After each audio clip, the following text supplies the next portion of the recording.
Hi everyone, आज का हमारा टॉपिक है कूलम्स लॉ। आज हम कूलम्स लॉ के बारे में डिस्कशन करेंगे। हम ये देखेंगे कि दो चार्जेस के बीच में कितनी फोर्स लगती है। हमें ये तो पता था कि चार्जेस के बीच में फोर्स लगती है, अट्रैक्टिव, रिपल्सिव, ये डिपेंड करता है उनकी पोलैरिटी क्या है, बट कितनी फोर्स लगती है ये कूलम ने हमें बताया था। तो देखते हैं कूलम्स लॉ क्या कहता है।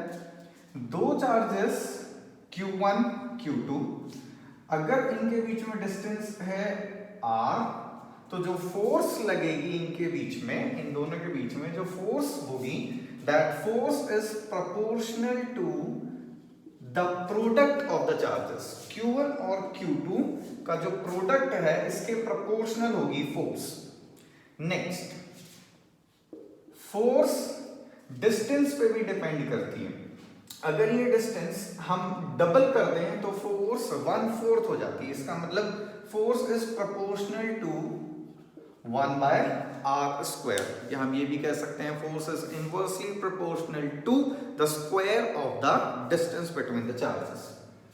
इन दोनों स्टेटमेंट्स को अगर कंबाइन किया जाए तो हमें मिलता है F proportional to Q1 Q2 bye r², और प्रोपोर्शनलिटी साइन को रिप्लेस करता है एक कांस्टेंट, और वो कांस्टेंट होता है यहाँ पे 1/4 pi epsilon naught Q1 Q2 bye r²।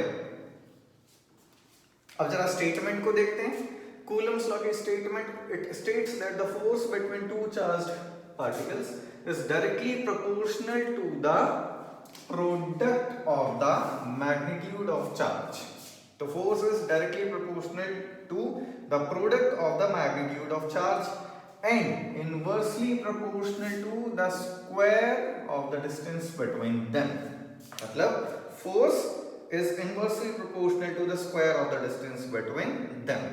एक चीज और कही थी कूलम ने, the force act along the line joining the two charges, मतलब जो फोर्स लगेगी वो इस लाइन के अलोंग ही लगेगी। मतलब ऐसा नहीं है कि ये वाला चार्ज अगर इसके ऊपर फोर्स लगाएगा तो वो इस तरफ लगेगी, ऐसा नहीं होता।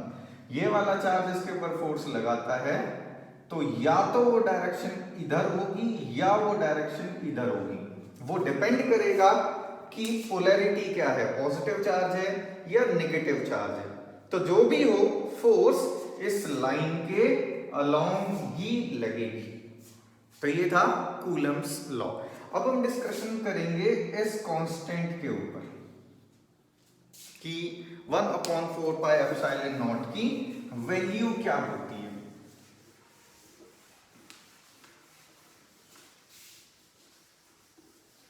दो चार्जेस कंसिडर करो, Q1 Q2, सेपरेशन है R। कूलम्स लॉ के अकॉर्डिंग फोर्स लगी 1/4 pi epsilon naught Q1 Q2 bye r²। ये जो कांस्टेंट है, इस कांस्टेंट को बोला जाता है इलेक्ट्रोस्टैटिक कांस्टेंट, और इसको K से भी डिनोट कर दिया जाता है। तो इलेक्ट्रोस्टैटिक कांस्टेंट को K से भी डिनोट करते हैं हम, और इसकी वैल्यू होती है 9 × 10⁻⁹। SI यूनिट की अगर हम बात करें तो हम इस फॉर्मूले से SI यूनिट निकाल सकते हैं। ये है K और ये है फोर्स। तो K को अपनी जगह रखो, फोर्स के लिए हो जाता है न्यूटन, r² मतलब डिस्टेंस, मीटर स्क्वायर ऊपर जाएगा, और कूलम स्क्वायर नीचे आ जाता है। तो इस तरीके से हमें K की SI यूनिट मिल जाती है, न्यूटन मीटर स्क्वायर पर कूलम स्क्वायर। अब हम आगे देखते हैं कि एप्सिलॉन नॉट क्या होता है। Epsilon not is permittivity of free space, vacuum भी बोल सकते हैं इसको हम, और अप्रोक्सीमेटली हम एयर भी कह सकते हैं। वैसे तो वैक्यूम और एयर एक नहीं होती, बट यहाँ पे हम जब चार्जेस के बीच में फोर्स की बात करते हैं तो लगभग सेम फोर्स लगती है वैक्यूम और एयर में। तो epsilon not is what? Permittivity of free space या वैक्यूम या एयर। इसकी वैल्यू होती है एयर या स्पेस या वैक्यूम के लिए 8.854 into 10⁻⁻12। यहां से देखते हैं एप्सिलॉन नॉट और के एक दूसरे के इनवर्स हैं। तो के की एसआई यूनिट है न्यूटन मीटर स्क्वायर पर कूलम स्क्वायर।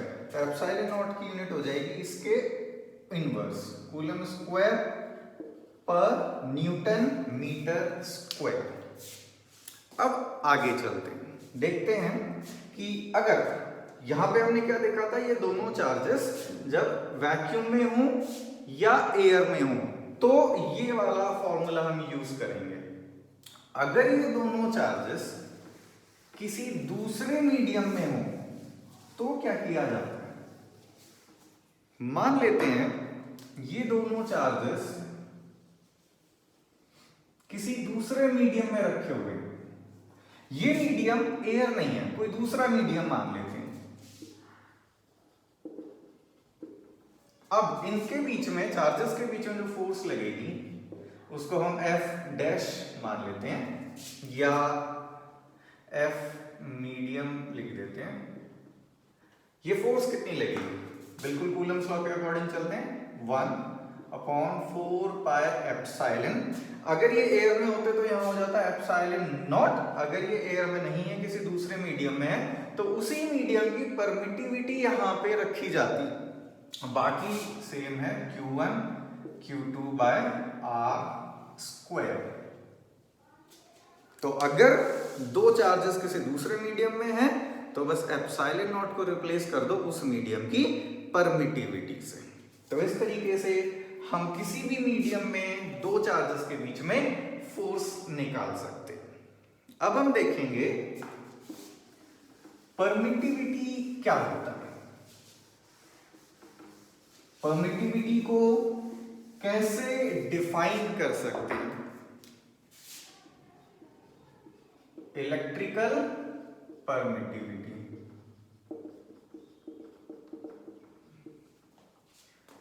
अगर चार्जेस एयर में है तो फोर्स थी 1/4 pi epsilon naught Q1 Q2 by R square. वहीं अगर ये चार्जेस किसी दूसरे मीडियम में है तो force in any medium is 1/4 pi epsilon Q1 Q2 by R square. इसका मतलब ये हुआ कि किसी भी मीडियम की बात करो, चार्जेस के बीच में जो फोर्स लग रही है ये किससे डिसाइड होता है कि उस मीडियम की परमिटिविटी क्या है। एयर में परमिटिविटी कुछ और थी तो फोर्स कुछ और लग रही थी। किसी दूसरे मीडियम की बात करें तो उसकी परमिटिविटी एयर से डिफरेंट है तो वहां पे फोर्स भी डिफरेंट लग रही थी। यहां पे एप्सिलॉन नॉट है और यहां पे एप्सिलॉन है, बाकी फैक्टर सेम है। तो इसका मतलब ये हुआ कि एप्सिलॉन एक ऐसा फैक्टर है या परमिटिविटी एक ऐसा फैक्टर है जो ये डिसाइड करता है कि चार्जेस के बीच में कितनी फोर्स लगेगी। तो परमिटिविटी क्या है? एक ऐसी प्रॉपर्टी है मीडियम की जो ये डिसाइड करती है कि दो चार्जेस अगर उस मीडियम में होंगे तो उनके बीच में कितनी फोर्स लगेगी। बात करते हैं परमिटिविटी की डेफिनेशन की। तो it is the property of a medium which decides the force between two charges placed in that medium। Permittivity क्या है? एक ऐसी प्रॉपर्टी जो क्या डिसाइड करती है कि चार्जेस के बीच में कितनी फोर्स लगेगी। अब हम आगे बढ़ते हैं।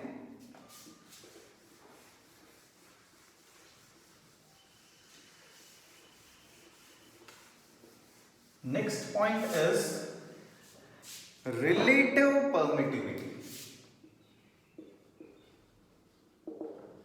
रिलेटिव परमिटिविटी एप्सिलॉन आर से डिनोट करते हैं। रिलेटिव परमिटिविटी को एक और नाम से बुलाया जाता है डाई इलेक्ट्रिक कांस्टेंट। इसको K से डिनोट करते हैं। देखते हैं रिलेटिव परमिटिविटी क्या होता है। एक मीडियम कंसिडर करो, ये कोई मीडियम है, वाटर है, कोई ऑयल है, कोई भी फ्लूइड है, मतलब अपार्ट फ्रॉम एयर ये कोई मीडियम है। इस मीडियम की परमिटिविटी है एप्सिलॉन। इस मीडियम की एब्सोल्यूट परमिटिविटी है एप्सिलॉन। बाहर अगर हम एयर देख लें तो एयर की परमिटिविटी है एप्सिलॉन नॉट। एयर या वैक्यूम अप्रोक्सीमेटली सेम परमिटिविटी होती है दोनों की। अब इस मीडियम की परमिटिविटी को जब हम एयर की परमिटिविटी से डिवाइड कर देंगे तो हमें मिल जाएगा रिलेटिव परमिटिविटी। और रिलेटिव परमिटिविटी को डाइलेक्ट्रिक कांस्टेंट भी बोला जाता है। यहां से हम रिलेटिव परमिटिविटी की डेफिनेशन भी बना सकते हैं। क्या? Relative permittivity is defined as the ratio of permittivity of any medium with respect to the permittivity of vacuum और एयर। तो ये था रिलेटिव परमिटिविटी। अब हम देखेंगे कुछ मीडियम्स की रिलेटिव परमिटिविटी। फॉर एग्जाम्पल, ये याद रखने के लिए नहीं है बट मैं तुम्हें वैसे ही बता रहा हूं। रिलेटिव परमिटिविटी या डाइलेक्ट्रिक कांस्टेंट, वैक्यूम के लिए इसकी वैल्यू होती है 1। वहीं अगर हम बात करें एयर की तो इसकी वैल्यू होती है 1.0003। वहीं अगर हम बात करें ग्लिसरीन की तो इसकी वैल्यू अप्रोक्सीमेटली 50 होती है। वाटर की बात करें तो K की वैल्यू 80 होती है अप्रोक्सीमेटली। वहीं मेटल्स की बात करें तो K इज इनफाइनाइट। तो हमने यहां पे क्या देखा कि रिलेटिव परमिटिविटी की वैल्यू सबसे कम किसके लिए होती है? वैक्यूम के लिए या एयर के लिए। दोनों अप्रोक्सीमेटली सेम है। तो सबसे कम रिलेटिव परमिटिविटी किसकी होती है? वैक्यूम की या एयर की। अब हम कुछ क्वेश्चंस करेंगे।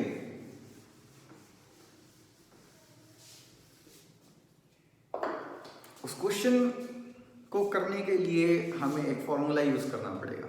तो कूलम्स लॉ से रिलेटेड कुछ फॉर्मूले बताता हूं मैं अब तुम्हें। दो चार्जेस Q1 Q2 अगर इनके बीच में एयर है या वैक्यूम है तो फोर्स लगेगी 1/4 pi epsilon naught Q1 Q2 by R square. वहीं अगर दो चार्जेस Q1 Q2 इनके बीच में कोई दूसरा मीडियम है, इनके बीच में एयर नहीं है, कुछ दूसरा मीडियम है जिसकी रिलेटिव परमिटिविटी या डाइलेक्ट्रिक कांस्टेंट इतना है, तो फोर्स कितनी लगेगी? 1/4 पाई। अब हम लिखेंगे सिर्फ epsilon permittivity Q1 Q2 by R square. और क्योंकि रिलेटिव परमिटिविटी होता है परमिटिविटी अपॉन एप्सिलॉन नॉट, तो हम परमिटिविटी को क्या लिख सकते हैं? एयर की permittivity into relative permittivity of the medium. तो इसको हम ऐसा भी लिख सकते हैं Q1 Q2 by R square. इस फॉर्मूले को अगर थोड़ा सा एनालाइज किया जाए, इसके हिसाब से कंपेयर किया जाए, इसको हम, ये F है तो इसको हम F मीडियम मान लेते हैं, F in any other medium. ये है फोर्स इन एयर। तो ये फॉर्मूला एप्सिलॉन आर के अलावा बाकी सारी चीजें यही लिखी हुई हैं। 1/4 pi epsilon naught, 1/4 pi epsilon naught, Q1 Q2 by R square, Q1 Q2 by R square. सिर्फ एप्सिलॉन आर एक डिफरेंट क्वांटिटी है, बाकी सब यही लिखा हुआ है। तो हम इस फॉर्मूले को ऐसे भी लिख सकते हैं, force in any medium is equals to the force in air, इसको F नॉट कर देते हैं एयर के लिए, अपॉन एप्सिलॉन आर। तो ये हमें एक और फॉर्मूला मिला जिसमें हम तीन चीजों को रिलेट करते हैं। कौन कौन सी? फोर्स इन एयर, दो चार्जेस अगर एयर में रखे हुए हैं तो F not force in air, उन्हीं दो चार्जेस को किसी दूसरे मीडियम में रखते हैं तो Fm force in other medium, और epsilon r relative permittivity of the other medium. इन तीनों के बीच में ये रिलेशन होता है। इसी फॉर्मूले से हम रिलेटिव परमिटिविटी की एक और डेफिनेशन बना सकते हैं। इस फॉर्मूले से रिलेटिव परमिटिविटी की एक और डेफिनेशन बन सकती है। क्या लिख सकते हैं हम? इसको ऊपर ले आते हैं, ये नीचे आ जाएगा, F naught by Fm। So relative permittivity can also be defined as the force between two charges in air divided by the force between the two charges in other medium। अब देखो दो डेफिनेशंस हमें यहां से मिल गई relative permittivity की। तो relative permittivity क्या है? Ratio of permittivity of any medium divided by the permittivity of air, या फिर relative permittivity is the force in air divided by the force in any other medium। अब एक formula और देखेंगे हम कूलम्स लॉ से रिलेटेड। अभी हमने क्या देखा? एयर के लिए फॉर्मूला क्या है, किसी दूसरे मीडियम के लिए फॉर्मूला क्या है, और एप्सिलॉन आर की डिफरेंट डेफिनेशंस। अब देखते हैं, अगर दो चार्जेस के बीच में कुछ रीजन में एयर हो Q1 और कुछ रीजन में कोई दूसरा मीडियम हो, जैसे मान लेते हैं ये है T डिस्टेंस और पूरी सेपरेशन है R, और इतनी डिस्टेंस में कोई दूसरा मीडियम है जिसके लिए डाइलेक्ट्रिक कांस्टेंट है K, बाकी रीजन में वैक्यूम है या एयर है। तो इस केस में कूलम्स लॉ किस तरीके से मॉडिफाई होगा? कूलम्स लॉ की मैथमेटिकल स्टेटमेंट मतलब फॉर्मूला किस तरीके से मॉडिफाई होगा वो देखते हैं। तो यहां पे जो फोर्स लगेगी इन दोनों चार्जेस के बीच में वो होगी 1/4 pi epsilon naught Q1 Q2 by R minus T plus T root K whole square. तो अगर इस टाइप का क्वेश्चन आता है तो हम इस फॉर्मूले को यूज कर सकते हैं। R क्या है? Total separation. T क्या है? जितनी डिस्टेंस में वो दूसरा मीडियम है, और K क्या है? उस मीडियम का डाइलेक्ट्रिक कांस्टेंट या रिलेटिव परमिटिविटी। अब हम इसी के ऊपर एक क्वेश्चन देखते हैं।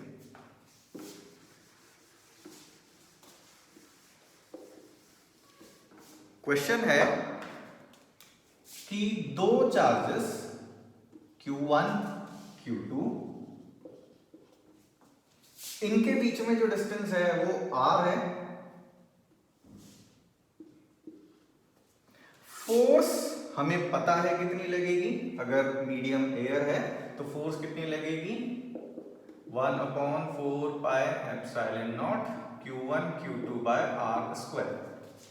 क्वेश्चन अब ये कहता है या ये पूछ रहा है क्वेश्चन में कि इन दोनों चार्जेस के बीच में अगर कोई प्लास्टिक शीट हम रख दें, प्लास्टिक शीट के आने से इन दोनों चार्जेस के बीच में जो पहले फोर्स लग रही थी उस फोर्स पे क्या फर्क पड़ेगा, पहले वाली फोर्स किस तरीके से अफेक्ट होगी।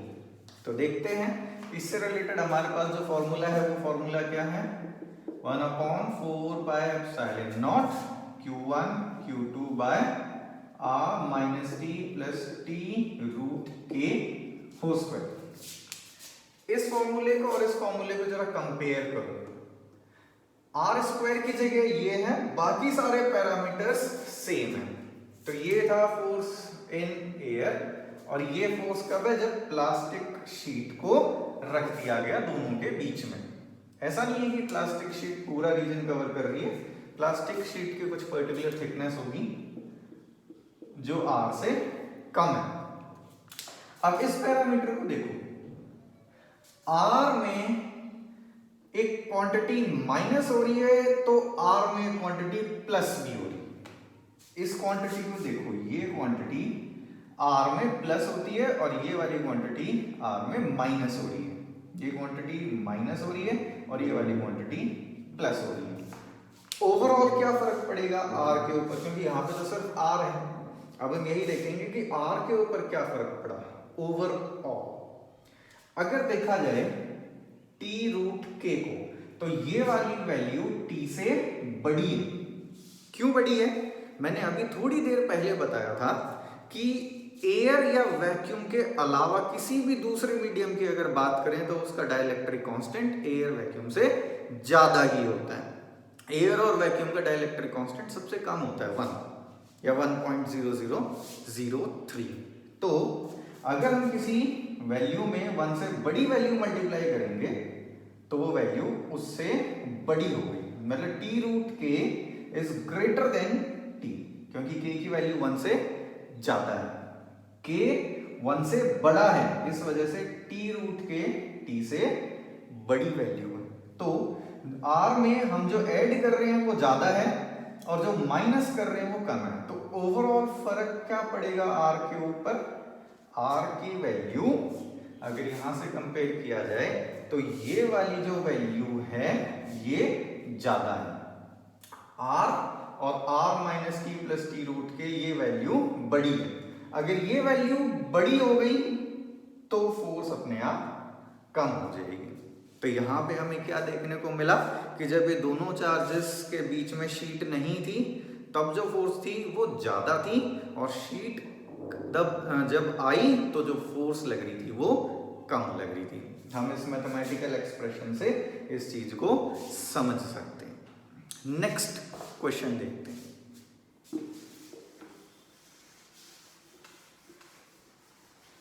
नेक्स्ट क्वेश्चन है, ये सीबीएसई में आया हुआ है। क्वेश्चन कहता है कि दो चार्जेस हैं, चार्जेस कितने हैं ये हमें नहीं पता, मतलब चार्जेस का मैग्नीट्यूड क्या है ये हमें नहीं पता। मान लेते हैं Q1 Q2, इनके बीच में जो सेपरेशन है वो है 1 मीटर। इनके बीच में जो फोर्स लग रही है वो फोर्स है 8 न्यूटन। कब, जब वो एयर में रखे हुए थे, जब दो चार्जेस एयर में थे तो उनके बीच में फोर्स लग रही थी 8 न्यूटन। अब क्वेश्चन कहता है कि अगर यही दो चार्जेस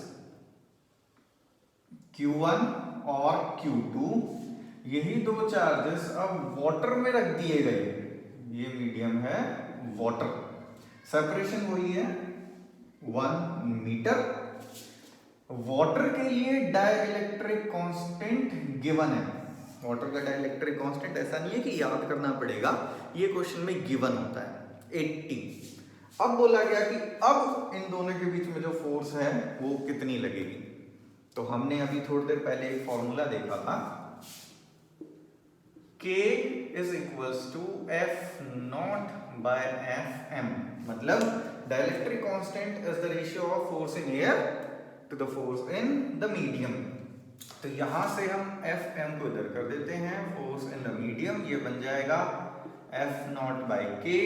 F0 का मतलब होता है एयर नॉट, मान के इसको F0 ही मान लो। F0 का मतलब होता है एयर में कितनी फोर्स लग रही है, जो क्वेश्चन में गिवन है 8, और K ये भी क्वेश्चन में गिवन है 80, तो फोर्स लगी 0.1 न्यूटन। मतलब एयर में फोर्स थी 8 न्यूटन, वहीं वाटर में फोर्स हो गई 0.1 न्यूटन, मतलब 1/80 टाइम्स। ये भी सीबीएसई में आया हुआ क्वेश्चन था, 2011 में था शायद। नेक्स्ट, अब हम एक एग्जाम्पल डिस्कस करेंगे एनसीईआरटी का, एग्जाम्पल 1.5, चैप्टर 1 का एग्जाम्पल 1.5। क्वेश्चन कहता है ये एक बॉल है ए, ये एक बॉल है बी, इनके ऊपर कुछ चार्ज है, चार्ज कितना है ये गिवन नहीं है, मान लेते हैं इसके ऊपर चार्ज है Q1, इसके ऊपर चार्ज है Q2, separation between them is R। इनके बीच में जो फोर्स लगेगी वो कितनी लगेगी, F is equals to K Q1 Q2 by R square, या इसको 1/4 पाई एप्सिलॉन नॉट मान लेते हैं। अब क्वेश्चन में क्या बोला गया कि ए स्फीयर से एक आइडेंटिकल सी स्फीयर को टच कराओ। ये एक अनचार्ज्ड स्फीयर है, ए के ऊपर तो कुछ चार्ज है बट सी न्यूट्रल है। जब इसको इससे हम टच कराएंगे तो कंडक्शन की वजह से और आइडेंटिकल होने की वजह से दोनों के ऊपर आधा आधा चार्ज डिस्ट्रीब्यूट हो जाएगा। इसके ऊपर कितना बचेगा, ए की बात करें तो कितना चार्ज बचा Q1/2। अब सी का कोई काम नहीं है। बी की बात करते हैं, बी के ऊपर भी एक दूसरे स्फीयर को टच कराया गया, डी स्फीयर बी से एकदम आइडेंटिकल था और आइडेंटिकल होने की वजह से इन दोनों को जब टच कराया तो दोनों के ऊपर आधा आधा चार्ज डिस्ट्रीब्यूट हो गया। तो डी के ऊपर भी चार्ज हो गया Q/Q2/2। एक और चेंज किया क्वेश्चन में, क्या, जो सेपरेशन थी उसको हाफ कर दिया गया। एक बार फिर से देख लेते हैं क्वेश्चन को। दो स्फीयर्स हैं, Q1 Q2 चार्ज है, सेपरेशन R है, ए से एक आइडेंटिकल स्फीयर टच कराया गया तो चार्ज आधा हो गया, बी से एक आइडेंटिकल स्फीयर टच कराया गया तो बी का चार्ज भी आधा हो गया Q2/2, और फिर दोनों के बीच में जो सेपरेशन थी उसको भी आधा कर दिया गया तो कितना हो गया R/2। अब फोर्स कितनी लगेगी वो हमें बताना है। मान लेते हैं अब जो फोर्स लगेगी वो है F dash 1/4 pi epsilon not, charge हो गया Q1/2, उस पे हो गया Q2/2 और सेपरेशन हो गया R/2 का होल स्क्वायर। इसको थोड़ा सा अगर सिंप्लीफाई करें तो ये बनता है Q1 Q2/4 और नीचे बनता है R²/4। 4 से 4 कैंसिल हो गया और कैंसिल होने के बाद 1/4 pi epsilon naught Q1 Q2/R²। मतलब पहले जो फोर्स लग रही थी और अब जो फोर्स लग रही है वो दोनों सेम है। तो यहां पे यही बताना था कि ऐसा करने से, मतलब ये सारी चीजें करने से फोर्स पे क्या फर्क पड़ेगा, तो फोर्स पे कोई फर्क नहीं पड़ा, फोर्स उतनी ही लग रही है जितनी पहले लग रही थी। अब हमारा नेक्स्ट टॉपिक है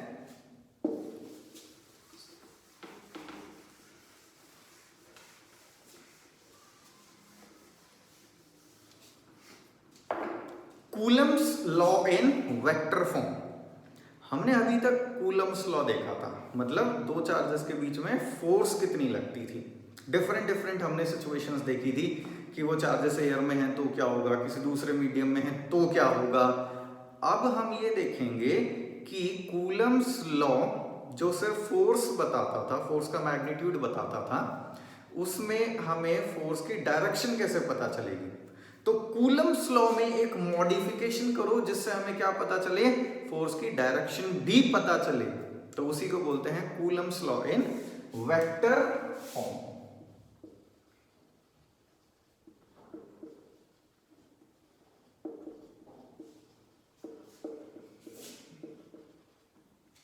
पहले पहले जो कूलम्स लॉ था उसमें सिर्फ मैग्नीट्यूड पता चल रहा था, और अब हमें मैग्नीट्यूड के साथ डायरेक्शन भी पता चलेगी। उसी को बोलते हैं Coulomb's law in vector form. देखते हैं फिर से दो चार्जेस कंसिडर किए गए, Q1 Q2, इन दोनों के बीच में सेपरेशन है R। इसको फर्स्ट चार्ज मान लो, इसको सेकंड चार्ज मान लो। कुछ चीजें हमें यहाँ पे लेट करनी पड़ेंगी, जैसे F12 क्या होता है? F12 इज फोर्स ऑन 1 या फिर force on charge 1 due to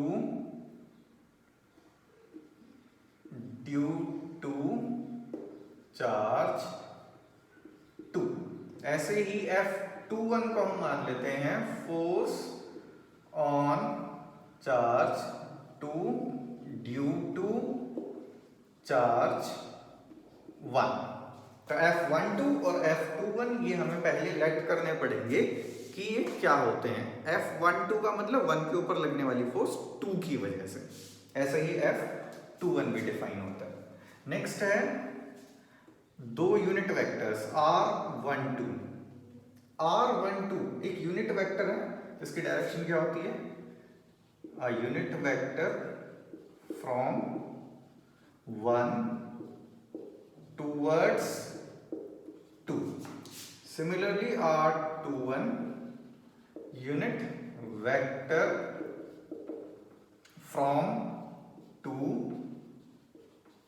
towards 1। ये जो हमने लेट किया है ये डिफरेंट बुक्स में डिफरेंट है। एनसीईआरटी में R12 और R2 की डेफिनेशन जरूरी नहीं है कि रेफरेंस बुक से मैच करें। रेफरेंस बुक में R12 और एनसीईआरटी में R12 डिफरेंट भी हो सकते हैं। तो ये ऐसा नहीं है कि ये एक स्टैंडर्ड है 1-2 का मतलब 1 से 2 की तरफ। किसी बुक में R12 का मतलब होता है 2 से 1 की तरफ। तो ये प्योरली तुम्हारे ऊपर डिपेंड करता है कि तुम R12 और 21 को क्या मानते हो। अब इसके अकॉर्डिंग हम Coulomb's law in vector form देखते हैं। कूलम्स लॉ अभी हम देखेंगे F12 1/4 pi epsilon naught Q1 Q2 by R square. ये तो सिर्फ मैग्नीट्यूड आया कि दोनों के बीच में फोर्स कितनी लग रही है उसका मैग्नीट्यूड आ रहा है। हमें डायरेक्शन भी पता लगानी है। तो देखते हैं F12 की डायरेक्शन क्या होगी। F12 क्या है? Force on 1। किसकी वजह से? 2 की वजह से। तो इन दोनों को अगर हम पॉजिटिव माने तो 1 के ऊपर जो 2 की वजह से फोर्स लगी है वो इस तरफ लगेगी, F12। ऐसे ही अगर हम इसकी बात करें तो इसके ऊपर जो फोर्स लगेगी वो है F21। किसकी वजह से फोर्स लगी? 1 की वजह से। किसके ऊपर लगी? 2 के ऊपर। ठीक है, अब हम देखते हैं कि इसमें डायरेक्शन कैसे लगाई जाएगी। F12 के साथ हम यहां लगाएंगे 2 1।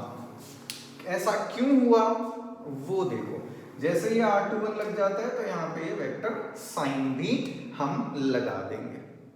देखिए F12 की डायरेक्शन है टूवर्ड्स लेफ्ट, मतलब 2 से 1 की तरफ। अब हम देखते हैं R21 क्या है। A unit vector from 2 towards 1। तो R21 है 2 से 1 की तरफ और F12 भी इस तरफ है, तो F12 के साथ ये वाली डायरेक्शन मैच करती है। यूनिट वेक्टर लगाने से दो फायदे हुए।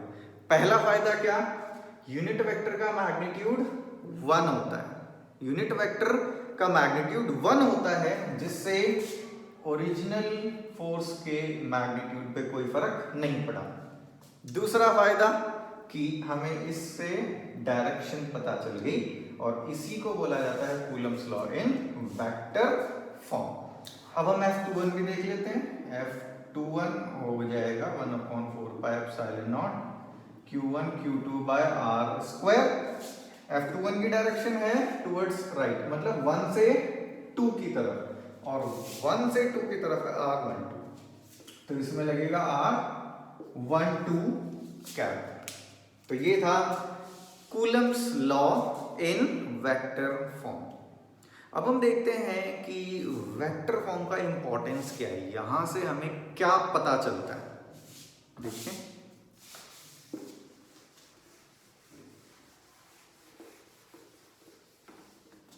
जैसा कि हमें पता है R12 और R21 ये दोनों डायरेक्शंस एक दूसरे से अपोजिट हैं। R12 और R21 दोनों अपोजिट डायरेक्शंस हैं, तो हम इनको ऐसे भी लिख सकते हैं R12 is equals to negative times of R21। यहां से हमें ये पता चला कि F12 और F21 के बीच में ये रिलेशन होगा, और इस रिलेशन का मतलब होता है कि F12 is magnitude wise equal to F21। दोनों का मैग्नीट्यूड तो सेम है, माइनस साइन कहता है कि दोनों की डायरेक्शन डिफरेंट है। मतलब A B के ऊपर जो फोर्स लगाता है और B A के ऊपर जो फोर्स लगाता है मैग्नीट्यूड वाइज इक्वल है और डायरेक्शन अपोजिट है। यहां से हम न्यूटन का थर्ड लॉ वेरीफाई कर सकते हैं। न्यूटन का थर्ड लॉ यहां वैलिड है। न्यूटन का थर्ड लॉ क्या कहता है, ए ने बी के ऊपर जो फोर्स लगाई उतनी ही फोर्स बी ए के ऊपर लगाता है, बट अपोजिट डायरेक्शन। तो यहां से भी यही प्रूव होता है। नेक्स्ट टॉपिक,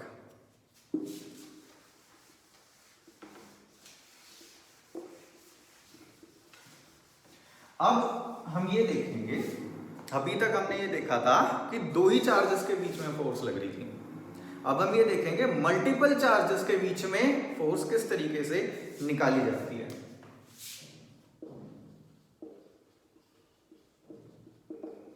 मल्टीपल चार्जेस के बीच में फोर्स निकालने के लिए हमें सुपरपोजिशन प्रिंसिपल देखना पड़ेगा, और सुपरपोजिशन प्रिंसिपल क्या कहता है वो देखते हैं।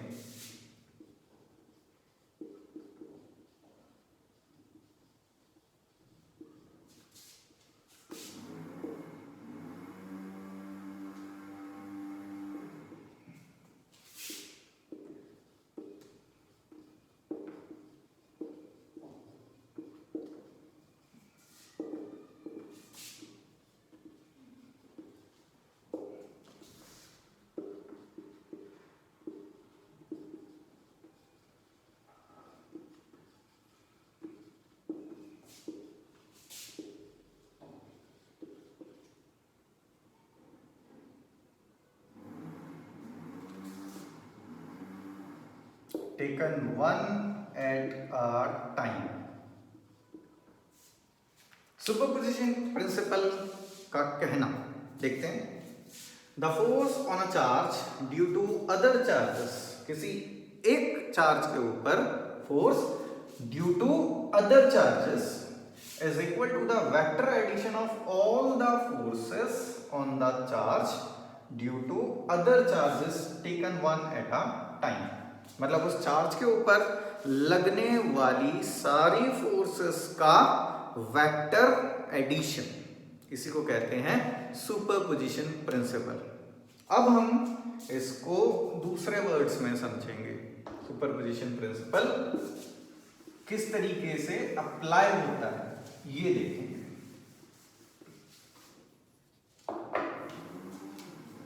मान लेते हैं हमारे पास दो चार्जेस हैं Q1 और Q2। एक और चार्ज हम कंसिडर करते हैं Q3। 1 की वजह से इसके ऊपर लगने वाली जो फोर्स है अलोंग द लाइन लगेगी, उसको हम मान लेते हैं F31, force on 3 due to 1। और 2 की वजह से इसके ऊपर जो फोर्स लगेगी वो भी अलोंग द लाइन लगेगी, इसको हम मान लेते हैं F32, force on 3 due to 2। अब इसके ऊपर जो टोटल फोर्स है वो कैसे निकाली जाएगी? ऑब्वियसली फोर्स एक वेक्टर क्वांटिटी होती है, तो इन दोनों फोर्सेस का वेक्टर एडिशन। और यही सुपरपोजिशन प्रिंसिपल कहता है कि जितने भी चार्जेस हैं उनकी वजह से पहले इंडिविजुअल फोर्स निकाल लो। और इंडिविजुअल फोर्सेस का वेक्टर एडिशन कर दो, you will get the total force on the charge. अब इससे रिलेटेड हम कुछ क्वेश्चंस करेंगे। एनसीईआरटी का एग्जांपल 1.6 सुपरपोजिशन प्रिंसिपल के ऊपर ही बेस्ड है। देखते हैं कैसे सॉल्व होता है। पहले क्वेश्चन क्या कहता है उसको समझते हैं। एक इक्विलेटरल ट्राइंगल है हमारे पास और हर एक वर्टेक्स पे एक चार्ज रखा है।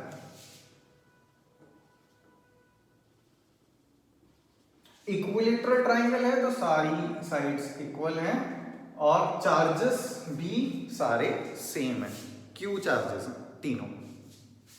सेंट्रॉइड पे एक और चार्ज रखा हुआ है कैपिटल क्यू। इन तीनों चार्जेस की वजह से हमें सेंट्रॉइड पर रखे हुए चार्ज के ऊपर नेट फोर्स पता लगानी। मतलब इसको अगर मैं 1 मानूं, इसको 2 मानूं, इसको 3 मानूं, तो इसके ऊपर 1 की वजह से, 2 की वजह से और 3 की वजह से जो फोर्स लग रही है उसका वेक्टर एडिशन हमें करना है। तो देखते हैं कितनी कितनी फोर्स लगेगी। इसके लिए हमें ये डिस्टेंस पता होनी जरूरी है। अगर साइड लेंथ है L तो ये डिस्टेंस कितनी होगी ये हमें पता होना चाहिए और ये डिस्टेंस हम निकालेंगे। अभी देखते हैं ये डिस्टेंस कैसे निकाली जाती है। वैसे तो इस डिस्टेंस का इस क्वेश्चन में कोई रोल नहीं होगा, इसको हम r मान के भी कर सकते थे, बट आगे किसी क्वेश्चन में क्या पता ये चीज जरूरी हो जाए, डिस्टेंस सेंट्रॉइड की पता होनी चाहिए, तो सिर्फ उसके लिए मैं तुम्हें बता देता हूं। ये एक परपेंडिकुलर इस साइड के ऊपर ड्रॉप किया हमने। ये डिस्टेंस है L/2, ये कंप्लीट डिस्टेंस है L और ये डिस्टेंस है L और ये बिल्कुल बीच में था तो ये L/2। पाइथागोरस थ्योरम से हम ये डिस्टेंस निकाल सकते हैं। इसको मान लेते हैं x। x हो जाएगा √L² माइनस L/2 का whole square, L² minus L/2 whole square. ये बनेगा √3L²/4 विच इज √3L/2। अब जो सेंट्रॉइड होता है वो सेंट्रॉइड इस लेंथ को 2:1 के रेशियो में डिवाइड करता है। सेंट्रॉइड इस लेंथ को 2:1 के रेशियो में डिवाइड करता है। मतलब इस पूरी लेंथ के पहले 3 इक्वल पार्ट्स करो और फिर 2 पार्ट्स ऊपर वाली लेंथ होगी और 1 पार्ट नीचे वाली लेंथ होगी। तो इस डिस्टेंस के 3 पार्ट करते हैं, 3 से डिवाइड कर देते हैं इसको, डिवाइडेड बाय 3, तो ये बन जाएगा L/2 √3। L/2 √3 ये आ गया 1 पार्ट, मतलब ये डिस्टेंस हो गई L/2 √3। अब इसको डबल कर दो, मतलब इसके 2 पार्ट्स तो ऊपर है तो ये हो जाएगा L/√3। तो किसी भी एक वर्टेक्स से सेंट्रॉइड तक की जो डिस्टेंस होती है वो होती है L/√3 अगर L उस ट्राइंगल की एक साइड होती है तो। अब देखते हैं ये क्वेश्चन कैसे होगा।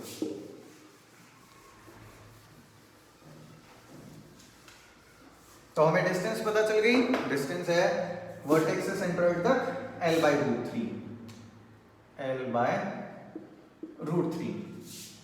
1 की वजह से इसके ऊपर कितनी फोर्स लगी वो देखते हैं। फोर्स ड्यू टू 1, सेंटर पे जो चार्ज रखा हुआ है सेंट्रॉइड पे, कितनी होगी 1/4πε0 Q इंटू Q। एक चार्ज है Q और एक चार्ज है कैपिटल Q और सेपरेशन है L/√3, तो ये हो जाएगा 1/4πε0 Q/L²। ऐसे ही F2 और F3 का मैग्नीट्यूड भी निकाला जाएगा और F2 और F3 का मैग्नीट्यूड सेम आएगा। क्यों सेम आएगा? क्योंकि चार्जेस का पेयर स्मॉल q और कैपिटल Q, तीनों केस में पेयर सेम है और तीनों केस में डिस्टेंस बराबर है। ये जो डिस्टेंस है वो तीनों केसेस में बराबर है। तो F1 और F2 और F3 तीनों का मैग्नीट्यूड यही होगा, डायरेक्शन डिफरेंट होगी। अब हम इसकी डायरेक्शन देखेंगे कि इस चार्ज के ऊपर लगने वाली फोर्सेस की डायरेक्शन कैसे कैसे होगी। सारे पॉजिटिव चार्ज थे, मैं डायरेक्शन यहां दिखा देता हूं। ये चार्ज यहां पे 2 की वजह से जो फोर्स लगेगी वो रिपल्सिव लगेगी, सारे पॉजिटिव चार्ज हैं तो किधर लगेगी, इधर, F ड्यू टू 2। 1 की वजह से जो फोर्स लगेगी वो भी रिपल्सिव लगेगी, किधर लगेगी, इधर। 3 की वजह से जो फोर्स लगेगी वो भी रिपल्सिव होगी, किधर होगी, इधर। मतलब 2 की वजह से फोर्स है वो इधर लगी, 3 की वजह से जो फोर्स है वो इधर लगी और 1 की वजह से जो फोर्स है वो इधर लगी। इसको मैंने यहां बना दिया। अब क्योंकि ये पूरा एंगल 360 है और 360 डिग्री के 3 इक्वल डिवीजन, तो हर एक एंगल हो जाएगा 120, 120 एंड 120 डिग्री। तीनों फोर्सेस का मैग्नीट्यूड सेम है, F1, F2 और F3 का मैग्नीट्यूड सेम है। तो पहले हम F3 और F2 को ऐड करेंगे, वेक्टर एडिशन करेंगे। रिजल्टेंट का फॉर्मूला हमारे पास है √a² + b² + 2ab cos theta. a है एक फोर्स, b है दूसरी फोर्स और थीटा है दोनों फोर्सेस के बीच में एंगल। तो F2 और F3 मैग्नीट्यूड सेम है तो हम सिर्फ F मानेंगे। मैग्नीट्यूड तीनों का सेम है तो 1 2 3 लगाने की जरूरत नहीं है, हम F मानेंगे। तो रिजल्टेंट हो जाएगा √f² + f² + 2f × f और एंगल है 120 एंड cos 120 इज -1/2।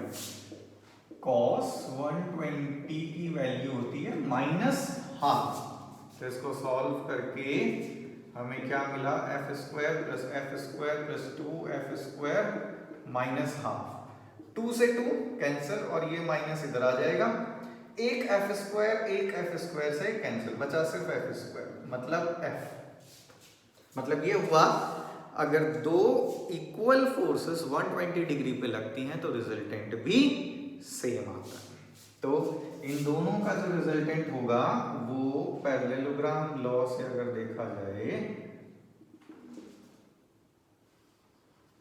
तो वो बिल्कुल दोनों के सेंटर में आएगा, क्योंकि दोनों फोर्सेस मैग्नीट्यूड वाइज बराबर थी तो रिजल्टेंट एकदम सेंटर में आया। और रिजल्टेंट आया कितना, सेम F।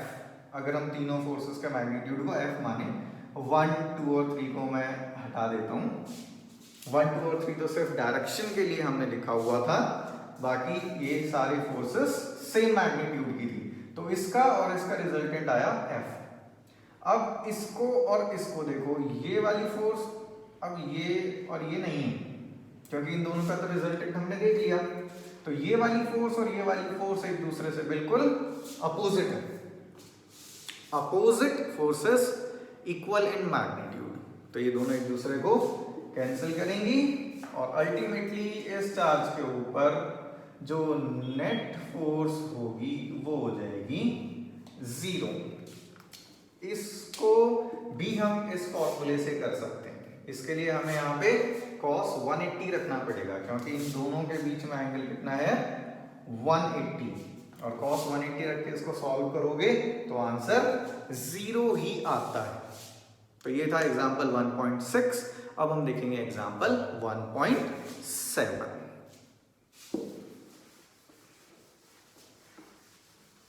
एग्जांपल 1.7 इंपॉर्टेंट है, इस तरीके से काफी क्वेश्चन बनते हैं।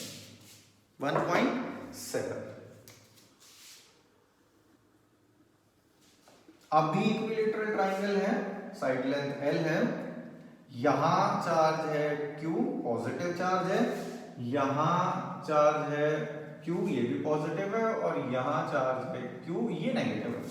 मतलब तीनों चार्जेस मैग्नीट्यूड वाइज बराबर हैं, पोलैरिटी उनकी इस हिसाब से, ये प्लस और ये माइनस। अब सेंट्रॉइड वाला कोई चक्कर नहीं है यहाँ पे इनके ऊपर ही फोर्स निकालनी है हमें, मतलब इस चार्ज के ऊपर बाकी दोनों की वजह से कितनी फोर्स लगेगी, मतलब हर एक चार्ज के ऊपर बाकियों की वजह से कितनी फोर्स लगेगी, ये हमें निकालना है। तो हम सबसे पहले इसके ऊपर टोटल फोर्स निकालेंगे बाकी दोनों की वजह से। इसको हम 1 मान लेते हैं, इसको हम 2 मान लेते हैं और इसको हम 3 मान लेते हैं। फोर्स ऑन 1 ड्यू टू 2 की वजह से इसके ऊपर लगने वाली force F12, force on 1 due to 2। ऐसे ही फोर्स ऑन 1 ड्यू टू 3, 1 के ऊपर 3 की वजह से लगने वाली फोर्स, ये दोनों तो पॉजिटिव थे तो रिपल्शन हो रहा था, अब ये पॉजिटिव है वो नेगेटिव है, तो वो चार्ज इसको अट्रैक्ट करेगा, ये हो गया F13। पॉजिटिव चार्जेस के बीच में रिपल्शन, अपोजिट चार्जेस के बीच में अट्रैक्शन, और हम फोर्स किसके ऊपर निकाल रहे हैं, 1 के ऊपर बाकी दोनों की वजह से, तो डायरेक्शंस मेंशन कर दी मैंने।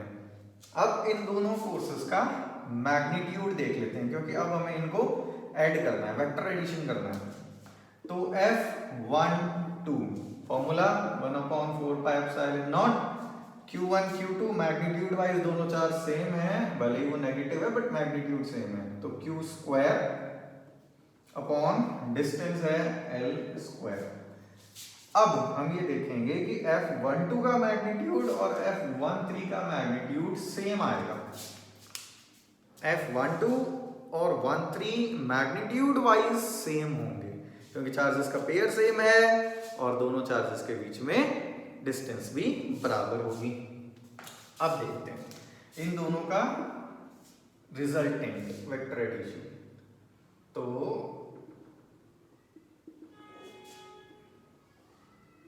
अब मैं रिजल्टेंट यहां पे निकाल के नहीं बताऊंगा, क्यों, क्योंकि ये काम हम पहले कर चुके हैं। ये पूरा एंगल 180 है और ये एक इक्विलैटरल ट्रायंगल है, मतलब ये एंगल 60 है, तो बाकी ये एंगल हुआ 120। दोनों फोर्स मैग्नीट्यूड वाइज बराबर है और एंगल है 120।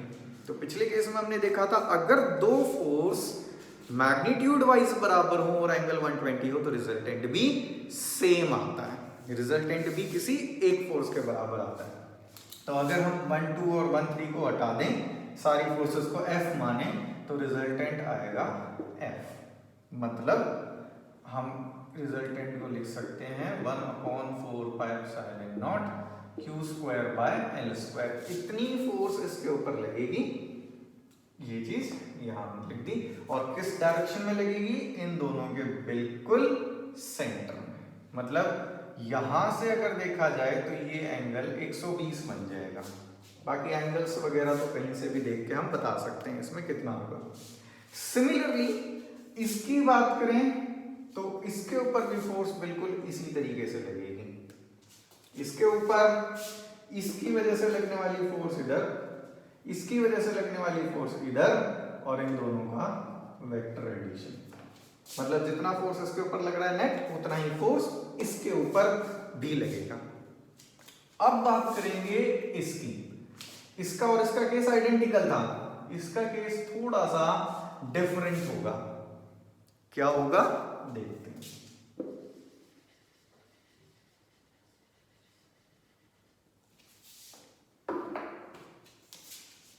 1 की वजह से इसके ऊपर लगने वाली फोर्स इधर F31, F31 is what? The force on 3 due to 1। ऐसे ही 2 की वजह से इसके ऊपर लगने वाली फोर्स इधर होगी F32, the force on 3 due to 1 due to 2। और ये दोनों इस तरफ क्यों हुई, क्योंकि ये नेगेटिव है और ये पॉजिटिव है, ये उसको अट्रैक्ट करेगा। वैसे ही ये नेगेटिव और ये पॉजिटिव, ये इसको अट्रैक्ट करेगा अपनी तरफ, तो फोर्स इस तरफ हो गई। मैग्नीट्यूड वाइज सारी फोर्स यहाँ पे भी सेम है। क्यों सेम है? क्योंकि पेयर सेम है, सेपरेशन तीनों केसेस में सेम आएगा। तो F31 और 32 सिर्फ डायरेक्शन के लिए लिखा जाता है, अदरवाइज मैग्नीट्यूड सेम होता है इनका। अब इन दोनों के बीच में एंगल है 60। हम इन दोनों फोर्सेस को F मान के रिजल्टेंट निकालेंगे। Resultant is A² plus B² plus 2AB cos theta. एक फोर्स है F², दूसरी फोर्स भी सेम है 2F² cos 60, और cos 60 की वैल्यू होती है हाफ। तो cos 60 इस 2 को कैंसिल करेगा। F² plus F² plus F² हमें मिलेगा 3F², और इसको हम ऐसे भी लिख सकते हैं √3F, और इसको हम ऐसे भी लिख सकते हैं √3F की वैल्यू क्या है?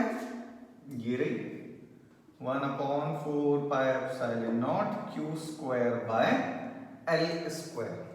तो इतनी फोर्स लगेगी इसके ऊपर और इतनी फोर्स लगेगी इसके ऊपर या इसके ऊपर। तो ये था एग्जाम्पल 1.7। आगे के टॉपिक्स हम नेक्स्ट वीडियो में देखेंगे। तो आज के लिए इतना ही, बाय।